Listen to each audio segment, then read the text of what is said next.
माऊलींच्या पहिल्या ओळीचं स्मरण करूयात. ओम नमो जी आद्या वेद प्रतिपाद्या जय जय स्वसंवेद्या आत्मरूपा.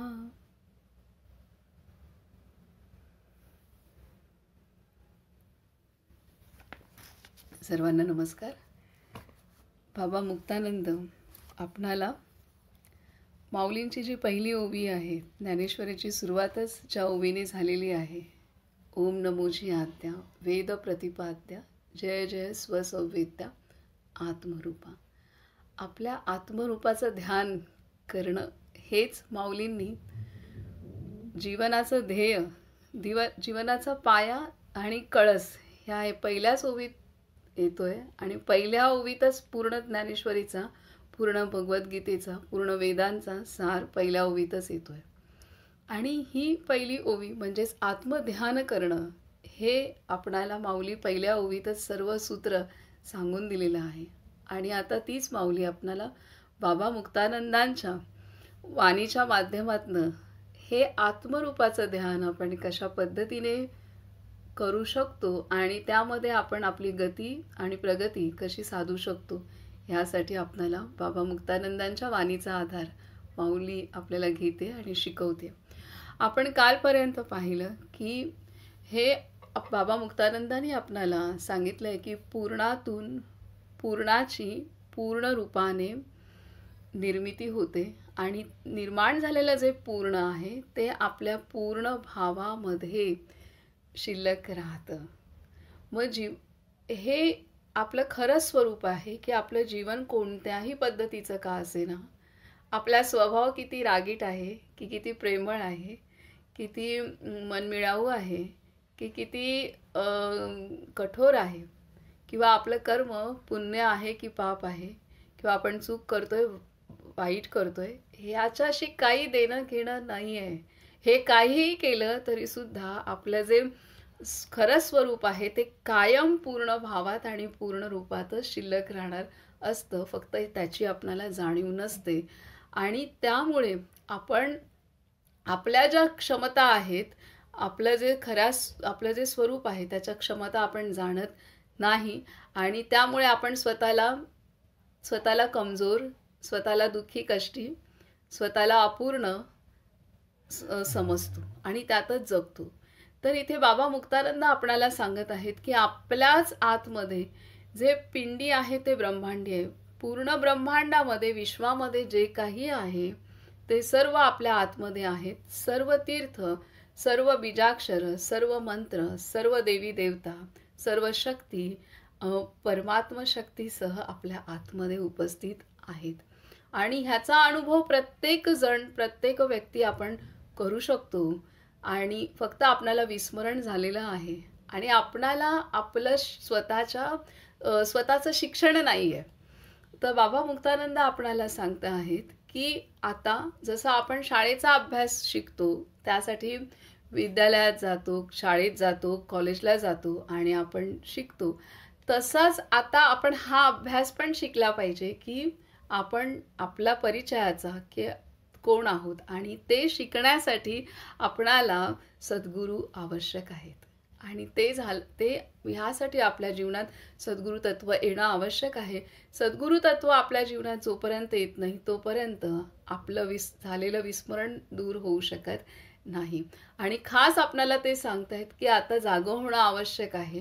आपण पूर्ण आहोत आणि त्याचा अनुभव घेण्यासाठी सद्गुरू तत्व आवश्यक आहे. आपण स्वतःचा आत्मघात करत असतो, तो करायचा नाही. आपण स्वतःचे मित्र असतो, स्वतःचे शत्रू असतो आणि आपण स्वतःच आपल्याला आत्म्यापासून दूर नेतो. किंवा आपण स्वतःला हीन, दीन, दुर्बळ किंवा हे समजत असतो, गरीब समजत असतो, अपूर्ण समजत असतो. अशा रीतीने आपण दुसरं तिसरं कोणीही नाही, तर आपण स्वतःचा आत्मघात करत असतो. तर तो आत्मघात आपण रोखला पाहिजे. आणि तो रोखण्याचा एकमेव उपाय आहे की आपणाला शिक्षण झालं पाहिजे. आपण कोण आहोत ह्याचं शिक्षण झालं पाहिजे आणि त्यासाठी आपल्या जीवनात सद्गुरूचा शोध घेतलाच पाहिजे. आता बाबा मुक्तानंद आपणाला सद्गुरूंविषयी घेऊन जाणार आहेत. आपण छानपणे पुढचं अध्ययन सुरू करूयात. बाबा मुक्तानंद म्हणतायत, आध्यात्मिक शांती प्राप्त करून घेण्यासाठी, घराचीच योगशाळा बनविण्यासाठी तुम्ही डॉक्टर, इंजिनियर, वकील कुणीही असला तरी शिवप्राप्तीसाठी श्री गुरुला शोधा.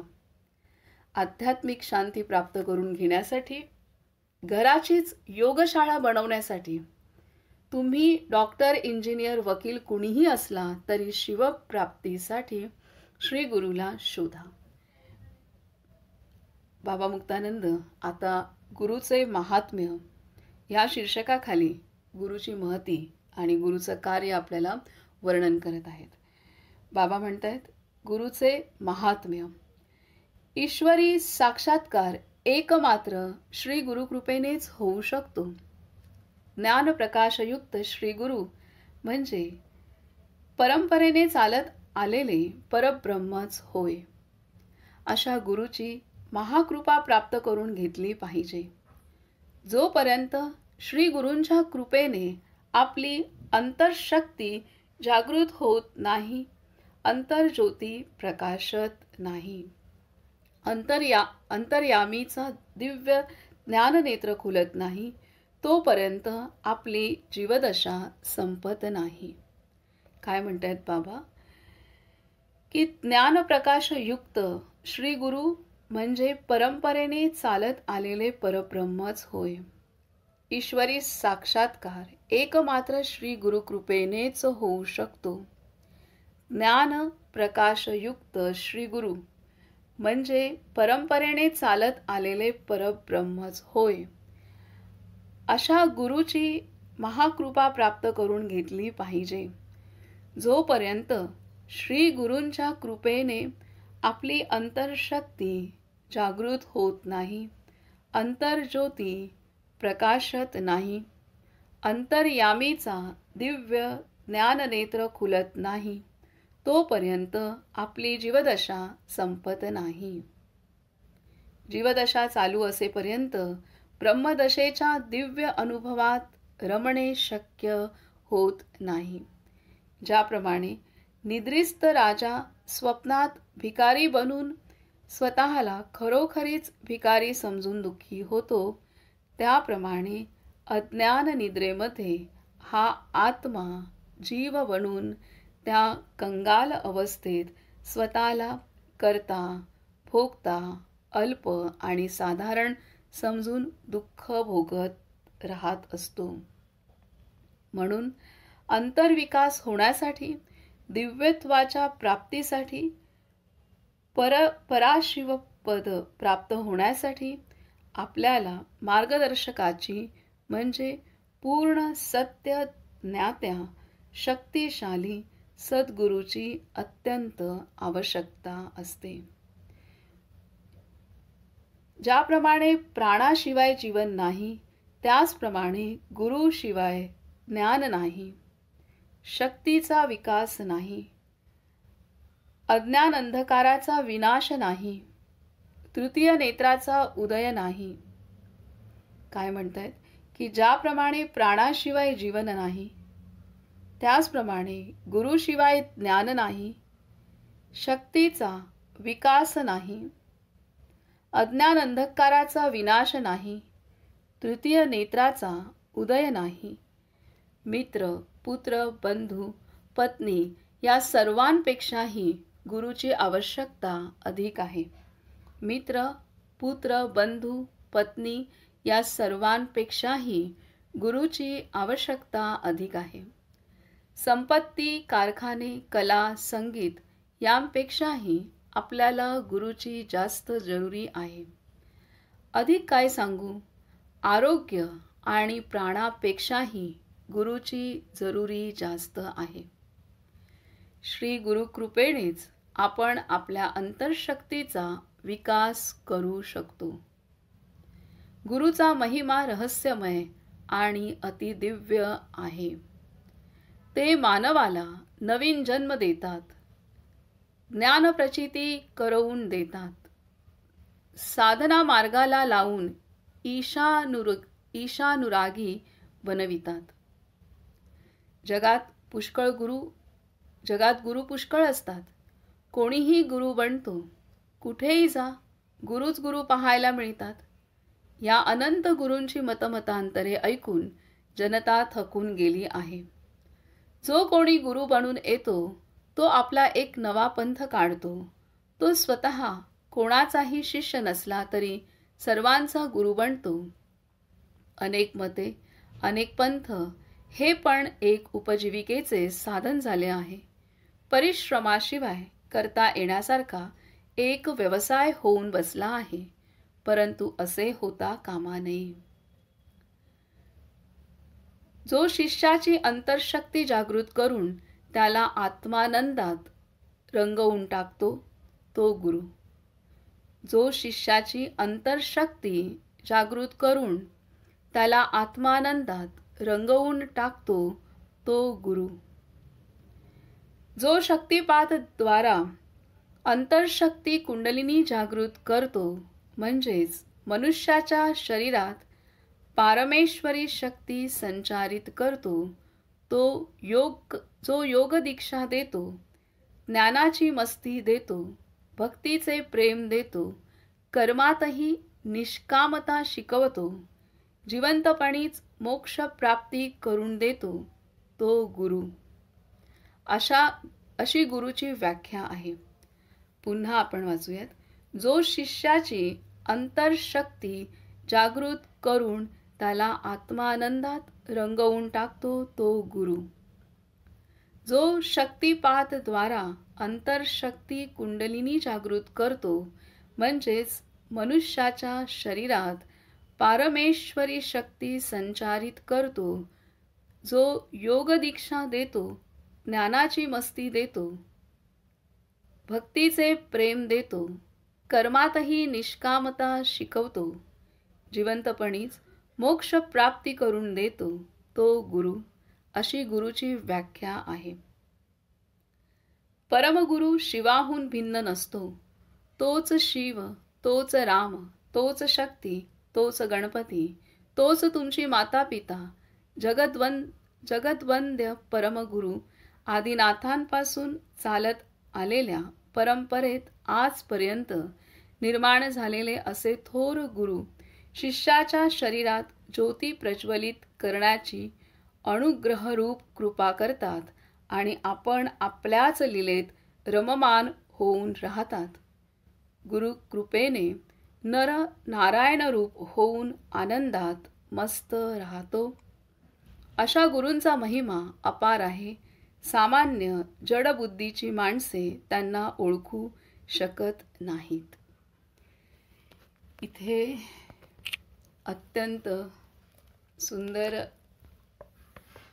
खूप सुंदर शब्दांमध्ये गुरूंची महती आणि गुरूंचं कार्य, गुरूंचं जीवनात असणं किती आवश्यक आहे हे सर्व आपणाला वर्णन केलेलं आहे.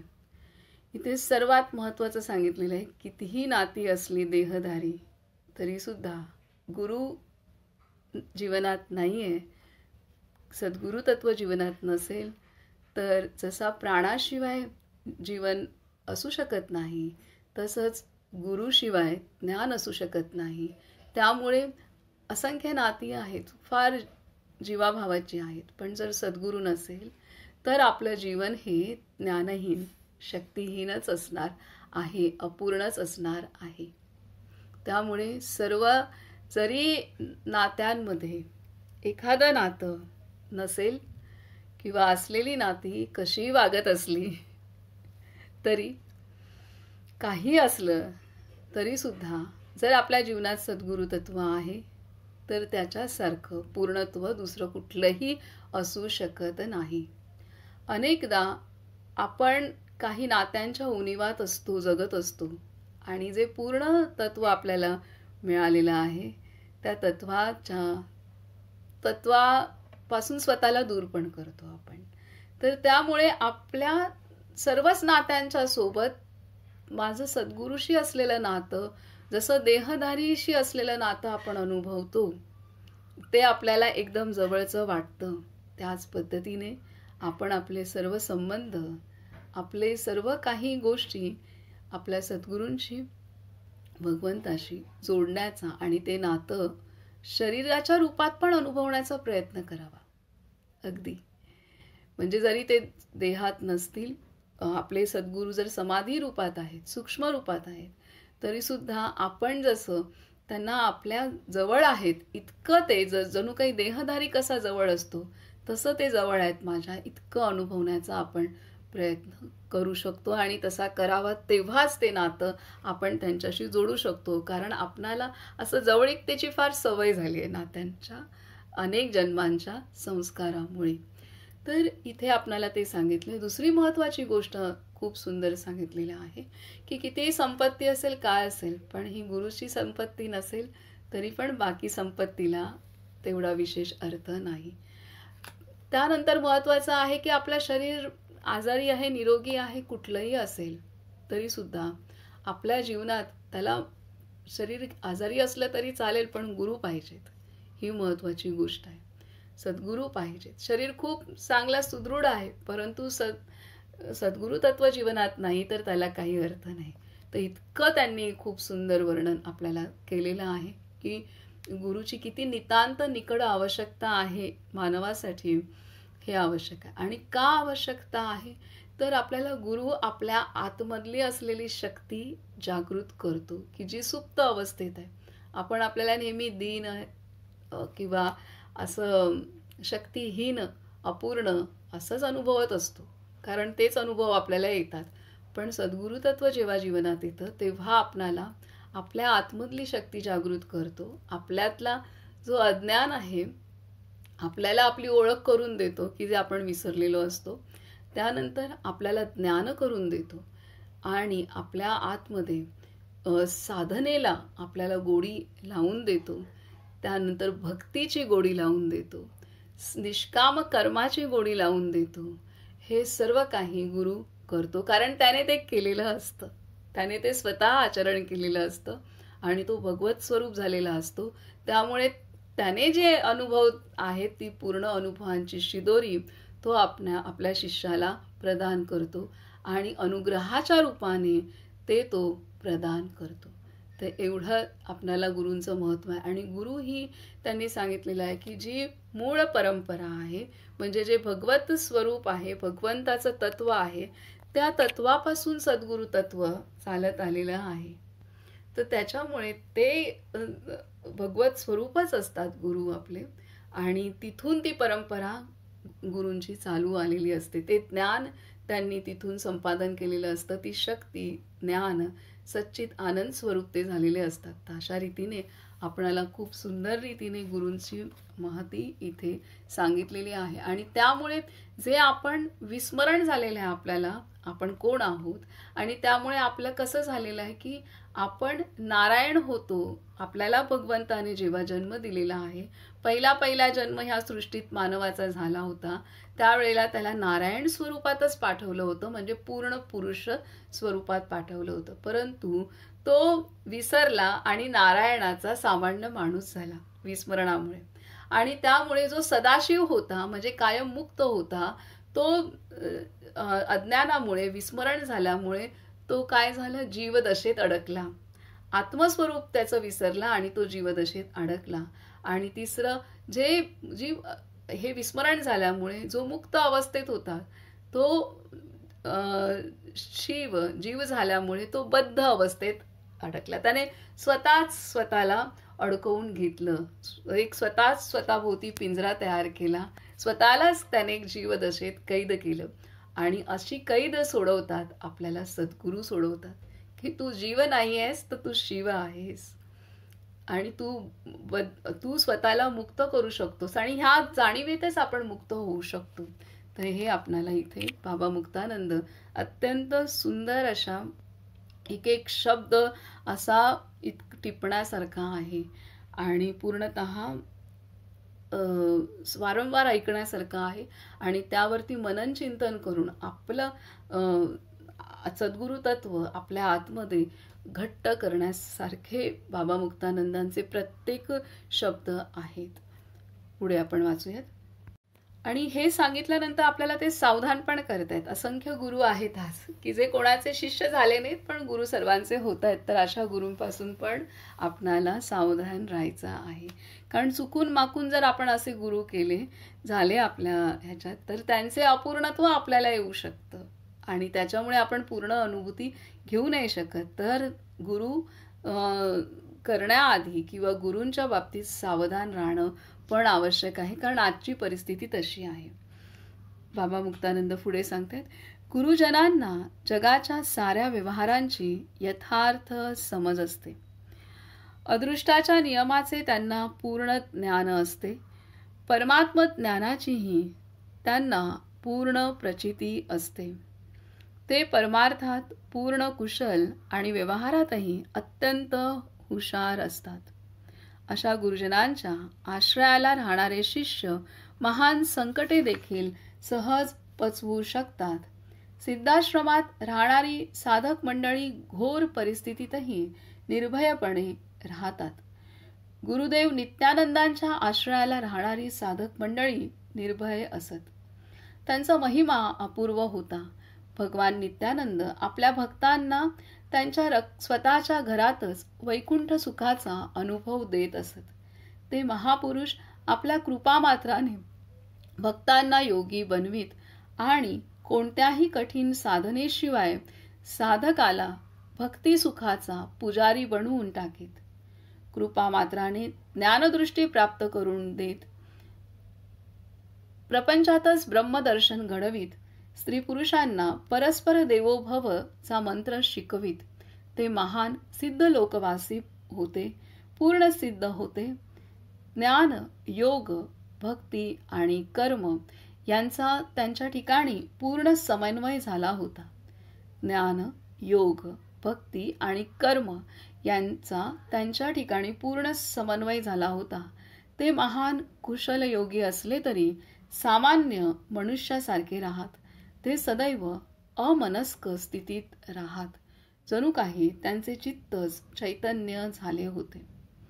कसे होते? बाबा मुक्तानंद आपले गुरु भगवान नित्यानंदांचं वर्णन करतायत की ते कसे होते. तर ज्ञान, योग, भक्ती आणि कर्म यांचा त्यांच्या ठिकाणी पूर्ण समन्वय झाला होता. ते महान कुशल योगी असले तरी सामान्य मनुष्यासारखे राहत. ते सदैव अमनस्क स्थितीत राहत. जणू काही त्यांचे चित्तच चैतन्य झाले होते. श्री गुरुदेव एका महान उन्नत योग्याप्रमाणे लोकांना दिसत. ते पूर्ण सर्वज्ञ असूनही एखाद्या अज्ञानी माणसाप्रमाणे राहत. त्यांना सर्व लोक बाबा म्हणत.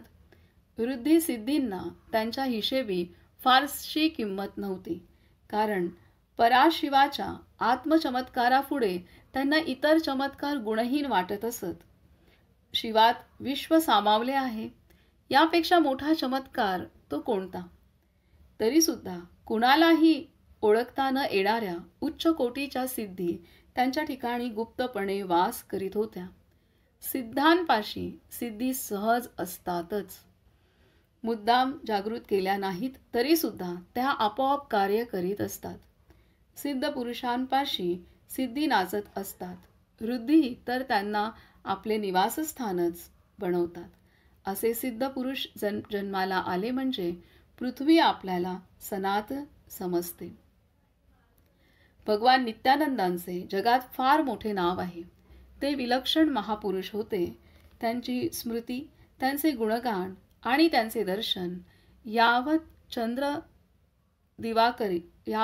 दिवाकरो होत राहील.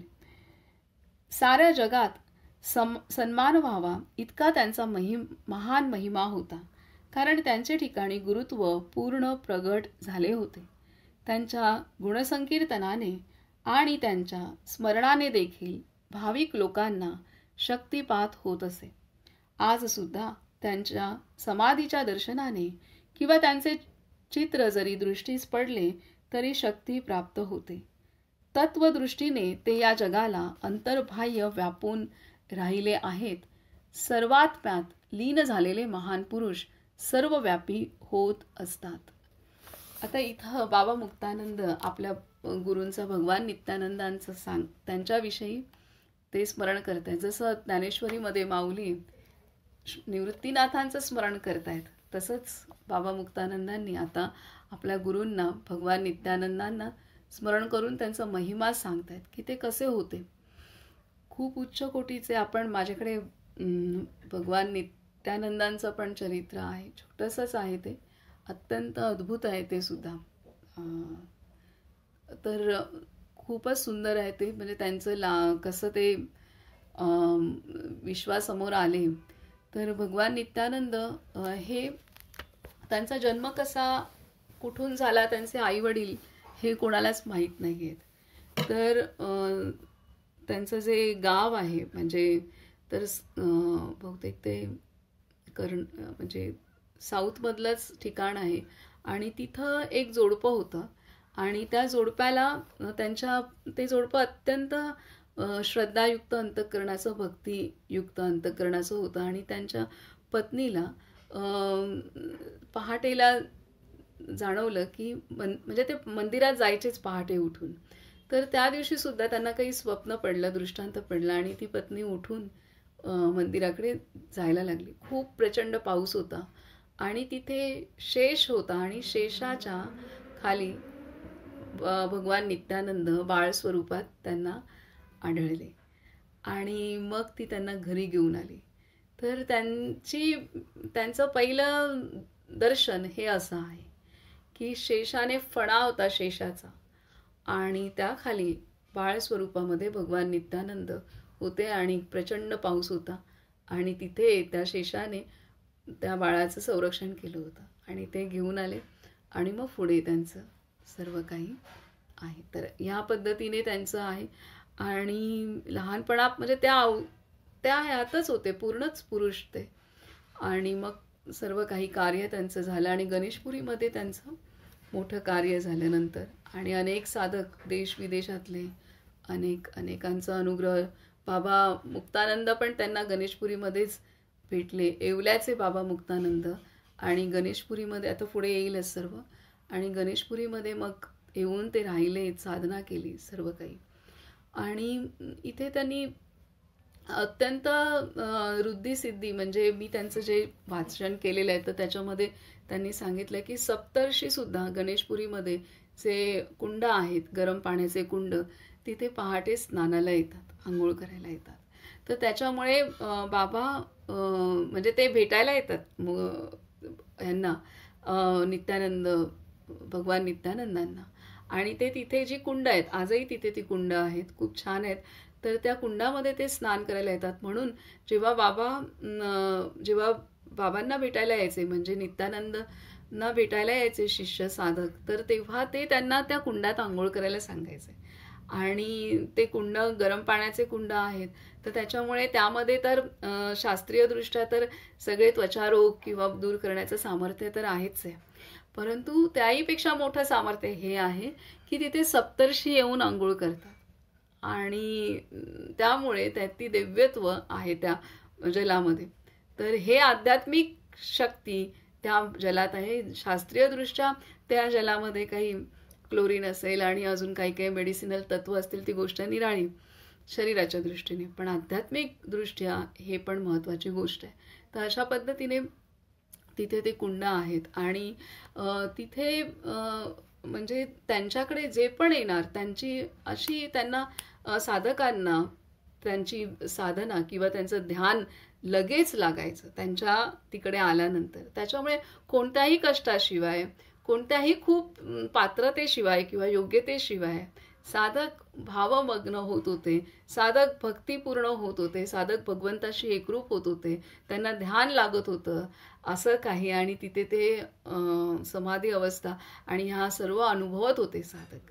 हे असतं जो पूर्ण पुरुष असतो, पूर्ण सद्गुरू असतो, त्यांच्या सहवासात आल्यानंतर आपण त्यांच्याशी जोडले गेलो तर आपल्याला सहज अवस्था प्राप्त होतात हे इथं आपल्याला सांगितलेलं आहे. आणि तसेच ते होते आणि अत्यंत साधारण होते, सगळ्यांना सहज भेटू शकणारे होते. त्यांच्याकडे पाहून असं नाही वाटणार की हे एवढ्या मोठ्या अवस्थेत आहे. आणि इथे सगळ्यात महत्त्वाचं त्यांनी दिलेलं आहे की ज्ञान, योग, भक्ती आणि कर्म ह्या चौघांचा समन्वय सद्गुरूंच्या ठायी असतो. आणि त्यामुळे हे असे सद्गुरू ज्यांच्या जीवनात येतात तेव्हा त्या साधकाच्या जीवनात पण ज्ञान येतं. त्या साधक योग म्हणजे त्याला सुद्धा ध्यानातला लावतो तो सद्गुरू. आणि ज्ञान, योग, त्यानंतर भक्ती आणि कर्म. ज्ञान म्हणजे आपल्याला खरं परिचय होतोय, अज्ञान आपलं पूर्ण दूर होऊन आत्मज्ञान होत आहे हे आपल्याला सद्गुरू करवतात. आणि त्यानंतर ज्ञान झाल्यानंतर फक्त ज्ञान झालंय तर तेवढ्यावर नाही आहे, तर त्या ज्ञानाची अनुभूती होण्यासाठी, ज्ञान पक्क होण्यासाठी आपणाला ध्यान आवश्यक आहे. आणि त्यामुळे ते त्याच्याकडून योग, ध्यान पण करून घेतात. आणि फक्त ध्यान झालं तरी ध्यान ही चांगली गोष्ट आहे, पण त्याला जर प्रेमरस नसेल, भक्ती नसेल, तर ते ध्यान किंवा ते ज्ञान किंवा ती साधना सुद्धा अहंकारात जाऊ शकते. त्याच्यामुळे ते भक्तिरस पण त्या साधकामध्ये येतो. आणि सर्वात महत्त्वाचं म्हणजे कर्म, की हे ध्यान किंवा हे ज्ञान किंवा हे भक्ती ही माझी ह्यासाठी जे लागणारं कर्म आहे ते साधकाकडून झालं तरी सुद्धा ते सर्व काही सद्गुरू कृपेने, सद्गुरूंच्या शक्तीमुळे आपल्याला प्राप्त होतंय. हे झालं कर्म, की जे काही माझ्याकडून होतंय ते निष्कामता तो सद्गुरू आपल्या साधकाला तेही शिकवतो. त्यामुळे जो सद्गुरू उच्च कोटीचा सद्गुरू असतो, तो जो स्वतः त्याच्या ठिकाणी ज्ञान, योग म्हणजे ज्ञान, ध्यान, भक्ती आणि कर्म ह्या चौघांचा समन्वय त्याच्या ठिकाणी असतो. आणि त्याच्याकडे येणाऱ्या शिष्यामध्ये सुद्धा तो ते संक्रमित करतो. आणि शिष्य जितकी मेहनत घेईल, जितकं हे करेल, तितकं तोही त्याच्या ठिकाणी अनुभवू शकतो. हे सगळ्यात महत्त्वाची गोष्ट आहेत. हे 4 खांब आहेत. ह्यातला एक जरी नसेल तरी सुद्धा आपण पूर्णत्व अनुभवू शकणार नाही. म्हणजे इतकं महत्त्वाचं आहे. आता पुढे म्हणतायत, सामान्यतः गुरुजनांचा परिचय होणे आणि त्यांची ओळख पटणे फार कठीण. कोणी थोडा चमत्कार दाखविला, थोडे प्रवचन ऐकवले, मंत्र दिला किंवा तंत्रविधी शिकवला की त्याला आपण गुरु मानू लागतो.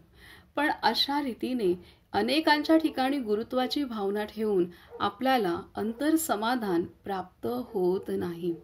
शेवटी आपली श्रद्धा ढासळते आणि आपण गुरुत्वालाही पाखंड समजू लागतो. परिणामी आपण खऱ्या गुरूंपासून दूर राहतो. पाखंडी गुरूंकडून फसवणूक झाल्यामुळे आपण खऱ्या गुरूंची देखील अवहेलना करू लागतो. गुरुत्व नसेल अशा ठिकाणी गुरुत्वाची स्थापना करून काहीही प्राप्ती न झाल्यामुळे शेवटी खऱ्या गुरूंचा द्वेष करण्याचा घोर अन्याय आपण करू लागतो. इथे सावधान केलेलं आहे की अनेकदा फसगत होते माणसाची. म्हणून हे 4 गोष्टी महत्त्वाच्या आहेत की गुरु ज्ञान आपल्याला प्रदान केलं पाहिजे, गुरुने आपल्याला ध्यानाला लावलं पाहिजे, गुरुने आपल्याला भक्तीला पण लावलं पाहिजे. म्हणजे आपल्यामध्ये जे प्रेम रस आहे आणि तो भगवंताप्रतीचा तो त्याने जागृत केला पाहिजे. आणि चौथं म्हणजे गुरुने आपल्याला निष्कामता शिकवली पाहिजे. तर हे 4 गोष्टी जर गुरूंच्या इथे पूर्णत्वाने असतील तोच गुरु, नाही तर त्या नसतील तर मग फक्त खूप छान ज्ञान सांगेल तरी आपण भाळून गेलो. आणि तो गुरु जर अहंकारी असेल, त्याच्यात ते प्रेमरस नसेल, त्याच्यात निष्कामता नसेल, त्याच्यात स्वतः तो ध्यान करत नसेल आणि त्याच्यात कुठलीही एकाग्रतेची किंवा समाधीची अनुभूती नसेल तर काही उपयोग नाही. तर इथे आपल्याला ते पुन्हा सावधान केलेलं आहे. आणि इथे महत्त्वाची गोष्ट ही पण आहे की जसं गुरुचं लक्षण सांगितलेलं आहे तसं जेव्हा आपण स्वतःला साधक समजतो, साधक मानतो, तर साधकामध्ये सुद्धा ही 4 लक्षणं आली पाहिजेत. की मला ज्ञान आहे का, किंवा माझं वर्तन ज्ञानाने होत आहे का, किंवा मी जे ज्ञान झालेलं आहे त्या ध्यानात राहते का. जरूर नाही एकाच जागी बसून ध्यान करणं, तर मला जे ज्ञान झालेलं आहे ते त्याचं ध्यान त्याचं ध्यान, त्याचं अनुसंधान, त्याचा विचार, त्याचं मनन चिंतन मी प्रत्येक वेळेला प्रत्येक क्षणात होतंय का किंवा माझ्या आचरणात होतंय का, ते ध्यान आहे, तो योग आहे. आणि चौथं तिसरं जे मी करते त्याच्यात मला ते प्रेम आहे का, ते प्रेम म्हणजे सर्वांप्रती समदृष्टी आहे का, प्रेम आहे का. प्रेम असेल तर ती नम्रता आहे, प्रेम असेल तर ती निस्वार्थता आहे, प्रेम असेल तर व्यापकता आहे, प्रेम असेल तर मी तूपणा नसणार आहे. तर हे सर्व प्रेम, खरं प्रेम असतं तिथे मुक्त अवस्था असते. आणि खरं प्रेम नसेल किंवा प्रेमाचं पूर्णत्व कळलेलं नसेल तर ते प्रेम पुन्हा बद्ध करणारं आहे. तर माझ्या आतमध्ये ते प्रेम आहे का, सर्वांप्रती आहे का, ही महत्त्वाची गोष्ट. पहिलं म्हणजे भगवंताप्रती. तर भगवंताप्रती प्रेम असलेल्या माणसाला सर्वांप्रतीच प्रेम होणार आहे. त्यामुळे ही महत्त्वाची ती भक्ती. आणि चौथं म्हणजे कर्म. प्रेम आहे सगळं आहे, पण जर मीपणा असेल तर काय उपयोग नाही आहे. मी केलं किंवा फळाची अपेक्षा असेल तरी उपयोग नाही. तर हे 4 माझ्याकडे आहेत का किंवा मी त्याच्यावरती प्रयत्न करते का, हे पण महत्त्वाचं आहे. जसं शिष्य गुरु आपल्याला चांगला असणं आवश्यक आहे, तसंच मी चांगला शिष्य आहे का, हे पण अनेकदा गुरु चांगले मिळतील उच्च कोटीचे, पण माझ्यातच खोट असेल तर हे पण बघायला पाहिजे. तर ह्या पद्धतीने आपण पूर्णतः जागरूक स्वतःप्रती पण असणं आवश्यक आहे. आणि जे काही आहे स्वतःचं सत्य ते समजून त्यावर काम करणं हे आवश्यक आहे. आता पुढे म्हणतात, गुरु सत्य आहे, गुरु पूर्ण आहे, गुरु साधा, गुरु सत्य आहे, गुरु पूर्ण आहे, गुरु साधा, सरळ आणि प्रेमळ आहे. तो शिष्याचा हितचिंतक आहे. तो शिष्याचे धन लुटत नाही, त्याचे अज्ञान आणि त्याची अविद्या लुटतो. शिष्याचे वित्त किंवा द्रव्य हरण करीत नाही, त्याची चिंता आणि पाप हरण करतो. गुरुजनांचा महिमा असा अद्वितीय आहे की ते कोणत्याही कडक तपस्येशिवाय शिष्याला परमात्मा दर्शन करवून देऊ शकतात. घरातच गिरीकंदराची शांती आणि अनुभव आणून देतात. प्रपंचातच परमार्थ, व्यवहारात हिमालय आणि ध्यानात कैलास दर्शन घडवतात. असे गुरुजन कधीही सांसारिक संग्रह किंवा संपत्तीचा त्याग करण्याचा अन्याय करायला सांगत नाहीत. ते त्याग करवितात जीवभावाचा. क्षुद्र जीवभाव, सीमित व्यक्तित्व आणि भेदभावना यांचा त्याग यांचा त्यांना तिटकारा वाटतो. परमात्म्याने निर्माण केलेल्या जगातील वस्तूंचा त्याग करायला शिकवून ते लोकांचे अंतरंग शून्य किंवा शुष्क करून टाकीत नाहीत. मनुष्य आपले मातापिता आणि इतर कुटुंबीय यांच्या समवेत संसार करीत असताना देखील श्री गुरु त्याच्यावर पारमेश्वरी कृपा करून त्याचे सामान्य जीवन दिव्य बनवून टाकतात.